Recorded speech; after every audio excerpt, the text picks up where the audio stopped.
भगवान राम लल्ला के मंदिर में अचल मूर्ति के तौर पर स्थापित की जाने वाली प्रतिमा को लेकर भवन निर्माण समिति की 2 दिवसीय बैठक श्री राम जन्मभूमि परिसर और श्री राम जन्मभूमि तीर्थ क्षेत्र ट्रस्ट के अकाउंट डिपार्टमेंट में चली। इस बैठक में चर्चा हुई कि मां जानकी के नगर नेपाल की गंडकी नदी से भगवान राम लल्ला की नगरी लाए जा रहे शालिग्राम पत्थर को लेकर मंथन हुआ।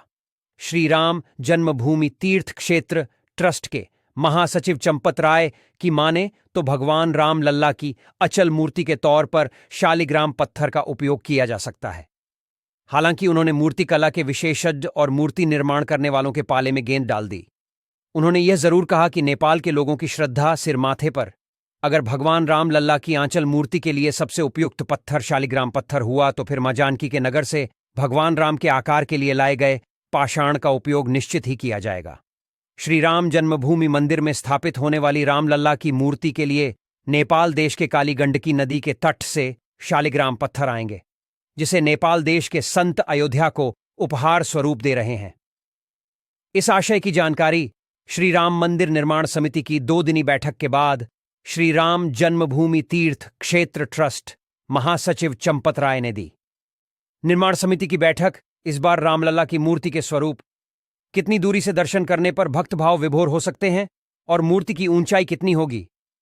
इसी पर केंद्रित रही। बैठक में रामलल्ला की मूर्ति के स्वरूप से संबंधित सभी आवरण जैसे आंखों की कोमलता, देवत्व और बाल सुलभता,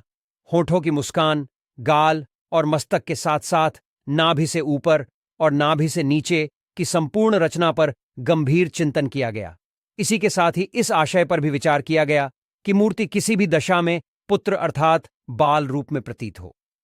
बैठक की विशेषता यह रही कि 2 दिनों में निर्माण समिति की बैठक 3 अलग अलग चरणों में अलग अलग स्थानों पर हुई, जबकि राम मंदिर निर्माण कार्यशाला में सदस्यों और श्री राम जन्मभूमि परिसर में तकनीकी एक्सपर्ट्स की दोपहर बाद एक साथ बैठक की गई, जिसमें निर्माण समिति के अध्यक्ष नरपेंद्र मिश्र, श्री राम जन्मभूमि तीर्थ क्षेत्र ट्रस्ट के महासचिव चंपत राय, सदस्य डॉ अनिल मिश्र, जगत गुरु वासुदेवानंद सरस्वती, राजा विमलेंद्र मोहन प्रताप मिश्र, कोषाध्यक्ष गोविंद देवगिरी प्रमुख रूप से शामिल हुए। ट्रस्ट महासचिव चंपत राय ने कहा कि रामलला की प्रतिमा का स्वरूप क्या होगा, अनेक लोगों ने चित्र बनाकर भेजें, कंप्यूटर पर तुलनात्मक अध्ययन किया गया। आंखें किसकी अच्छी हैं, जिसमें कोमलता है, देवत्य है, बाल सुलभ है, होठ की मुस्कान। किसकी अच्छी है, 5 वर्षीय बालक का पश्चर्य, कैसा नाभि के ऊपर का हिस्सा और नाभि के नीचे का हिस्सा, तुलनात्मक अध्ययन करो।